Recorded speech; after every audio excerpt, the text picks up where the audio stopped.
পোহৰৰে সপোন কিমান আপোন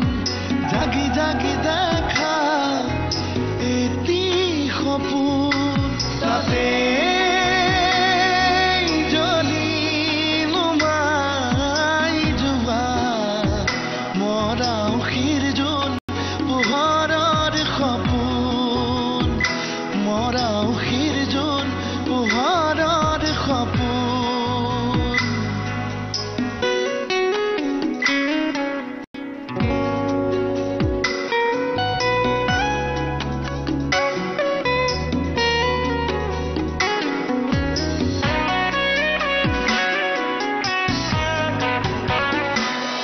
এতিয়া এইটো কথা তোৰ অন্তৰ পৰা মচি পেলা মই মোৰ ল'ৰাক তেজপুত্ৰ কৰি তোক সকলোৱে মনত ৰাখিলে কিন্তু তইহে কাকো মনত নাৰাখিলি পঞ্চামৃত তাৰমানে আৰু কেইদিনমানৰ পাছতেই মই মা হ'ম সন্দেহে মানুহৰ মন নষ্ট কৰি দিয়ে বুলি শুনিছিলো কিন্তু মানুহৰ জীৱনটো এনেকৈ তিল তিলকৈ নষ্ট কৰি পেলাব বুলি কেতিয়াও ভবা নাছিলো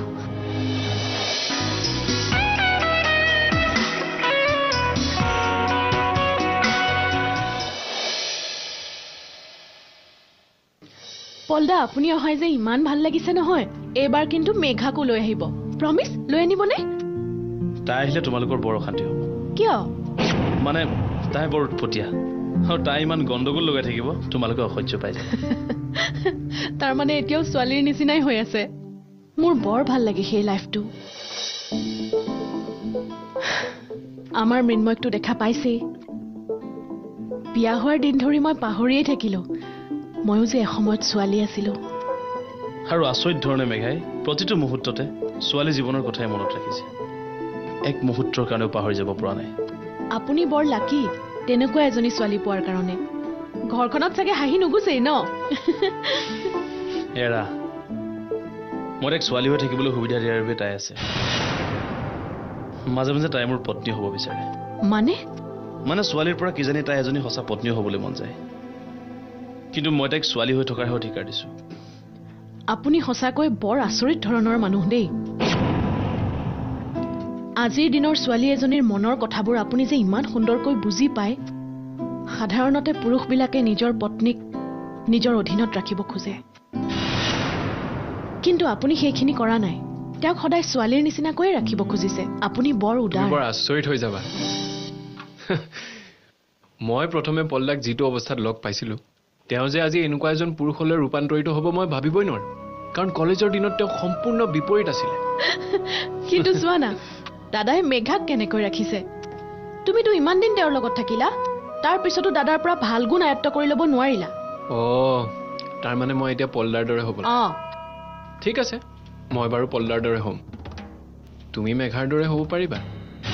এবাৰ মেঘাৰ দৰে সুবিধাটো দি চোৱা মেঘাকো চেৰ পেলাই দিম নোৱাৰা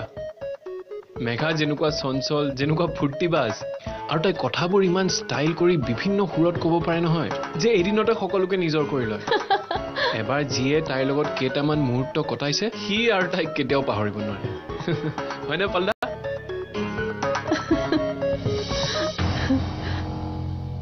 আচ্ছা পলদা এইবাৰ কিন্তু আপুনি যেনে তেনে মেঘাক লৈ আহিব লাগিব আনিবই কিন্তু মোৰ এবাৰ তেওঁক চাবলৈ বৰ মন গৈ আছে তাই আহিলে কিজানি ইয়াৰ পৰা নোযোৱাই হৈ যায় ভাল হে আমি আজীৱন একেলগেই থাকিম হ'বনে এৰা হয়তো তাই এদিন নিজে আহিব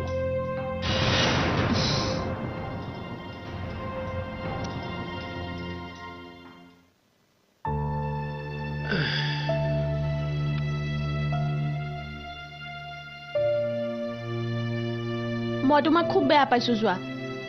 কিয় তোমাৰ যে এনেকুৱা ভাতৃসুলভ এজন বন্ধু আছে মোক দেখোন কোৱাই নাছিলা সেইবোৰ আছিল মোৰ ডেকা কালৰ কথা এতিয়া সেইবোৰ কথা মনত কৰি কি লাভ তাৰ মানে তুমি এতিয়া বুঢ়া হলা নেকি নহয় কিন্তু কলেজীয়া দিনবোৰৰ কথা এতিয়া ভাবিনো কি লাভ আৰে কলেজীয়া দিনবিলাকেইতো মানুহৰ জীৱনত আটাইতকৈ মধুৰ সময় আৰু সেইখিনি সময়ৰ কথা ক'লেতো সকলোৱে ভাল পায় কিন্তু মই ভাল নাপাওঁ কাৰণ মোৰ শৈশৱ আৰু কৈশোৰৰ দিনবোৰ ইমান মধুৰ নাছিলে যিবোৰ দিন আনৰ বাবে আটাইতকৈ মধুৰ আছিলে সেই একেবোৰ দিনেই মোৰ বাবে অতি কঠোৰ সংগ্ৰামৰ দিন আছিলে যাৰ বাবে সেই স্মৃতিবোৰ মনত পৰিলে মই কষ্ট পাওঁ আৰু সেই সময়ৰ বন্ধু বান্ধৱীবোৰকো মই জোৰকৈ পাহৰি থাকিব বিচাৰোঁ মানে মই মোৰ মনটোক বা মোৰ চিন্তাক ইমান গুৰুত্ব কিয় দিওঁ জানা কাৰণ আজিলৈ মই যি কৰি আহিছোঁ সকলো নিজৰ মতেই কৰি আহিছোঁ কোনোবাই যদি মোক ক'ৰবাত সহায় কৰিছিল তাত প্ৰত্যেকৰে নিজৰ স্বাৰ্থ জড়িত আছিল কিন্তু তুমিতো তোমাৰ হেড ছাৰে বিনা স্বাৰ্থত সহায় কৰা বুলি কৈছিলা কেৱল তেওঁৱে কিজানি একমাত্ৰ ব্যক্তি আছিল যাৰ কোনো স্বাৰ্থ নাছিল অৱশ্যে তেওঁৰো এটা স্বাৰ্থ আছিলে তেওঁ মোৰ বুদ্ধিমত্তাৰ বিষয়ে পৰিচয় পাইছিলে আৰু মই তেওঁৰ ছাত্ৰ আছিলোঁ গতিকে মোৰ ৰিজাল্ট ভাল হ'লে সকলো ক্ৰেডিট তেওঁ লৈছিলে মোৰ তীক্ষ্ণ বুদ্ধিৰ বাহিৰেও যেন মই কেৱল তেওঁৰ ছাত্ৰৰ বাবেহে মেট্ৰিক আৰু হাই ছেকেণ্ডেৰীত ষ্টেণ্ড কৰিছিলোঁ হয়তো সেই গৌৰৱ পাবৰ বাবেই তেওঁ মোক সহায় কৰিছিল তুমি সঁচাকৈ খুব স্বাৰ্থপৰ ল'ৰা দেই ছাত্ৰৰ সাফল্যত মাক দেউতাকতকৈ শিক্ষকে বেছি গৌৰৱ অনুভৱ কৰে এজন শিক্ষকৰ সেই গৌৰৱখিনিকো তুমি স্বাৰ্থ বুলি কৈছা আৰে যিজন মানুহে তোমাক বিনা স্বাৰ্থত ইমান সহায় কৰি আজি এইখিনি কৰিলে সেই মানুহজনক তুমি স্বাৰ্থপৰ বুলি ক'ব পাৰিলা মানুহৰ সহায়ক সহায় বুলি ক'ব লাগে তাক স্বাৰ্থ বুলি ক'ব নাপায় নহয় তেওঁৰ আত্মাই কষ্ট পাব তেওঁৰ আত্মাই কষ্ট পাব বুলি ক'লা যে ছাৰটো এতিয়া জীয়াই আছে নাই তেওঁ এই সংসাৰত নাই আৰু কেতিয়াও নাহে তেওঁ ঢুকাইছে কি তুমি পাগল হৈছা ছাৰ ঢুকুৱা খবৰ তুমি গম পাবা আৰু মই গম নাপাম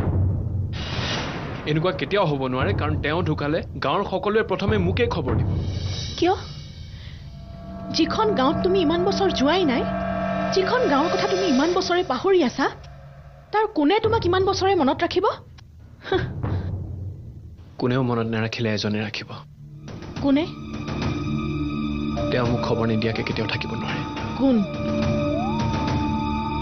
জ্যোতি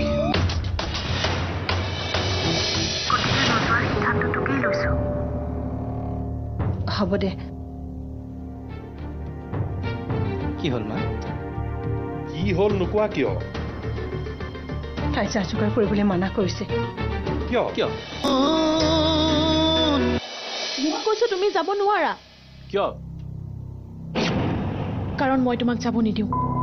তাৰ মানে তুমি মোক বাধা দিবা দিমতো আজি 15 তাৰিখ আৰু পৰহি 17 তাৰিখ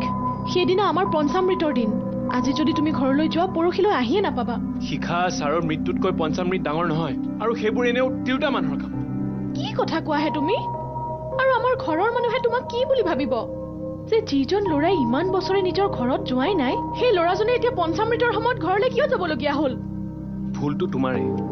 ছাৰৰ মৃত্যুৰ খবৰ তুমি মোক লগে লগে নিদি পেলাই ইমান দেৰিকৈ কিয় দিলা সময়ত তুমি খবৰটো দিয়া হ'লে এতিয়ালৈকে মই ঘূৰিও আহিলোহেঁতেন তোমাৰ ইমান আপোন মানুহজনৰ মৃত্যুৰ খবৰটো তোমাক মই দিব লাগে নে আনে তোমাক দিব লাগিছিল তুমি খবৰটো পায়ো মোক নজনোৱা বুলিহে মই ভাবি আছিলো যিজন মানুহে তোমাৰ জীৱনটো গঢ় দিলে সেই মানুহজনৰ মৃত্যুৰ খবৰটো মই যে পালো তুমি কিয় নাপালা মোক আনে কিয় খবৰ নিদিলে সেইটো মই নাজানো কিন্তু তুমি খবৰটো পোৱাৰ লগে লগে মোক জনোৱাটো তোমাৰ ডিউটি আছিলে আৰু যিজন মানুহে তোমাৰ জীৱনটো গঢ় দিলে সেই মানুহজনৰ মাজে মাজে এটা খবৰ লোৱাটো কি তোমাৰ ডিউটি নাছিল তাৰ মানে তুমি মোক এতিয়া মোৰ ডিউটি শিকাবা মই তোমাক তোমাৰ ডিউটিৰ কথা শিকাব খোজা নাই মৃন্ময় কেৱল মনত পেলাই দিছো আচলতে তুমি কি কামক তোমাৰ প্ৰকৃত ডিউটি বুলি ভাবা মই আজিলৈকে বুজি নাপালো ইমান 5 বছৰে ঘৰ নেদেখা মানুহজনে আজি হঠাৎ ঘৰলৈ কিয় যাবলৈ ইমান আগ্ৰহ দেখুৱাইছে মোৰ বুজিবলৈ বাকী নাই তাৰমানে যোৱা মোৰ কথা তুমি ইমান চিন্তা কৰিব নালাগে তুমি নাথাকিলে ময়ো পঞ্চামৃত খাবলৈ নাযাওঁ তোমাৰ আকৌ পঞ্চামৃতলৈ নাযাবলৈ কি হ'ল তোমাৰ মান সন্মান নাথাকিব পাৰে মৃন্ময় কিন্তু মোৰ আছে মানুহে মোক কি বুলি ক'ব যে আজি ইমান বছৰে যিজন ল'ৰাই নিজৰ গাঁৱলৈ যোৱা নাই মাক দেউতাকৰ ওচৰলৈ যোৱা নাই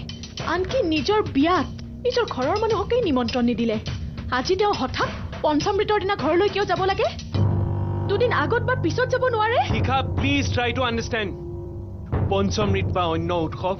তিথি চাই পাতিব পাৰে কিন্তু মৃত্যু মানুহৰ জীৱনলৈ তিথি বাৰ চাই নাহে তোমাৰ ছাৰৰ মৃত্যু হোৱাটো আজি 20 দিন মানেই হ'ল কিন্তু মইতো খবৰটো কালি ৰাতিহে পাইছো আৰু ছাৰৰ যেতিয়াই কিবা এটা হয় মই খবৰ পোৱাৰ মাত্ৰকে তেওঁক সহায় কৰাৰ প্ৰতিশ্ৰুতি দিছিল আৰু মই মোৰ প্ৰতিশ্ৰুতি ভংগ কৰিবলৈ বেয়া পাওঁ কাক প্ৰতিশ্ৰুতি দিছিলা জ্যোতিক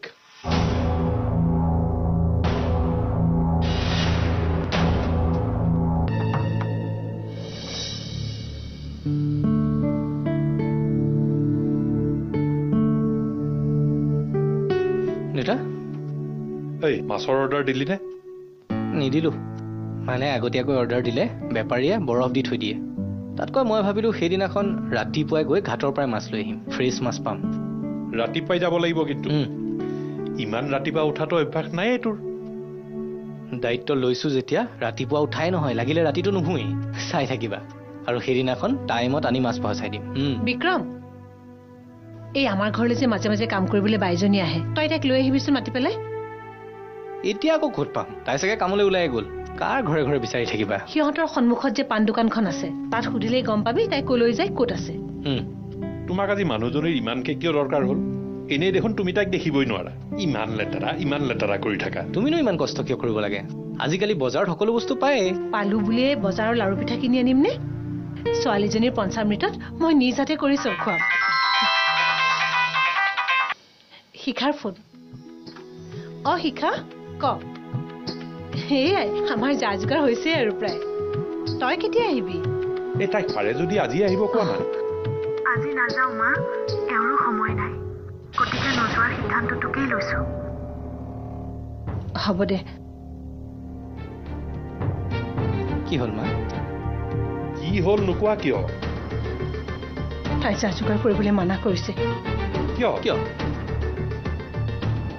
সিহঁতেনো পঞ্চামৃতত নাহে আৰু এগৰাকী নাৰীয়ে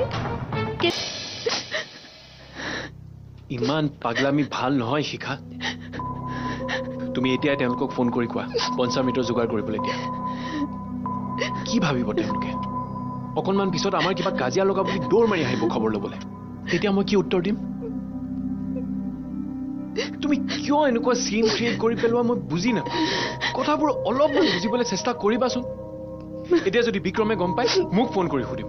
মই তাক কি উত্তৰ দিম কোৱাচোন সঁচা কথাটো খুলি কোৱা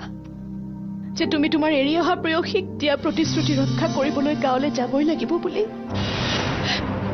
তুমিতো কৰ্তব্যত সদায় সচেতন ন গতিকে তুমি কৰ্তব্য কেতিয়াও মিছ নকৰা শিখা তুমি পাগল হৈছা নে মোক পাগল কৰিবা অথনিৰ পৰা কি কথাবোৰ কৈ আছা তুমি পাগল তুমি মোক কৰিছা মই পাগল হৈছো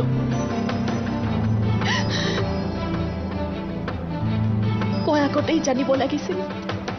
বা অনুমান কৰিব লাগিছিল যে এখন ঘৰৰ একমাত্ৰ ল'ৰা এজনে ইমান বছৰে মাক দেউতাকৰ ওচৰলৈ কিয় যাব নিবিচাৰে মাক দেউতাকৰ কথা উলিয়ালে বা গাঁৱৰ কথা উলিয়ালে তেওঁ কিয় আঁতৰি যায় সদায় সদায় মাক দেউতাকৰ ওচৰলৈ টকা পঠিওৱা ল'ৰাজনে ইমান বছৰে মাক দেউতাকক এবাৰো কিয় চাব নিবিচাৰিলে তাৰমানে তোমাৰ মতে সমস্ত কথাবোৰৰ কাৰণ হ'ল জ্যোতি নহয় ভয় আৰু লোভ তুমি যিমান ভয়াতুৰ সিমান লোভিয়া গাঁৱত থাকোঁতে তুমি জ্যোতিৰ লগত প্ৰেম কৰিছিলা আৰু যেতিয়া চহৰলৈ আহিলা টকা পইচাৰে এষ্টাব্লিছ হ'লা তেতিয়া তুমি চহৰীয়া ছোৱালীৰ প্ৰেমত পৰিলা মোৰ লোভত পৰিলা আৰু মোৰ লোভত তুমি জ্যোতিৰ প্ৰেমক পাহৰি গ'লা মোক বিয়া কৰালা ইমান ডাঙৰ মানুহ এজনে গাঁৱলীয়া ছোৱালীক বিয়া কৰাব পাৰিবানে? সেইকাৰণে মোক বিয়া কৰালা আৰু গাঁৱলৈ মোক লৈ গ'লে তোমাৰ সমস্ত স্বৰূপ ওলাই পৰিব বুলি গাঁৱলৈ যোৱা বাদ দি দিলা। বাহ, এটা জিনিয়াছ ষ্টৰী ৰাইটাৰৰ দৰে ইমান ধুনীয়া ষ্টৰী এটা কৈ পেলালা তুমি। শিখা, তুমি আচলতে ষ্টৰিজ লিখা আৰম্ভ কৰা। বিশ্বাস কৰা, খুব ভাল নাম কৰিব পাৰিবা। যিকোনো কথা এটা ক'লে মাত্ৰ তাৰ বেয়াখিনি বিচাৰি উলিয়াই ইমান দহলৈকে চিন্তা কৰা। কেতিয়াবা কথাবোৰৰ পৰা ভালখিনি উলিয়াই অলপ ভাল চিন্তা কৰিবলৈ চেষ্টা কৰিবাচোন। সদায় যে কেৱল বেয়া দিশবোৰে দেখা পোৱা কিয়? তোমালোকে যি দিশ আমাক দেখুওৱা আমি সেয়াই দেখিবলৈ বাধ্য মৃন্ময়। আৰু এগৰাকী নাৰীয়ে কেতিয়াও নিজৰ স্বামীৰ বেয়া দুখ বা বেয়া গুণবিলাক চাব নিবিচাৰে। শিখা, জ্যোতিৰ লগত মোৰ কোনো বেয়া ৰিলেশ্যন নাছিলে। বেয়া ৰিলেশ্যন থকা বুলি কোনে কৈছে তোমাক? তোমাৰতো তাইৰ লগত ভাল ৰিলেশ্যন আছিল, প্ৰেম কৰিছিলা। Shut up! Just shut up! মই জ্যোতিক ভাল পোৱা নাছিলো। মোৰ তাইৰ লগত প্ৰেম নাছিলে। চিঞৰিছা কিয়? কিয় চিঞৰি আছা? সঁচাক মিছা কৰিবলৈ বা মিছাক সঁচা কৰিবলৈ মানুহে চিঞৰ বাখৰৰ আশ্ৰয় লয়। তোমাৰ দৰে কুল মানুহ এজনে চিঞৰ বাখৰ কৰিলে শোভা নাপায় মৃন্ময়। গতিকে মিছা মিছি চিঞৰ বাখৰ কৰি নিজকে ভুৱা বুলি প্ৰমাণ নকৰিবা।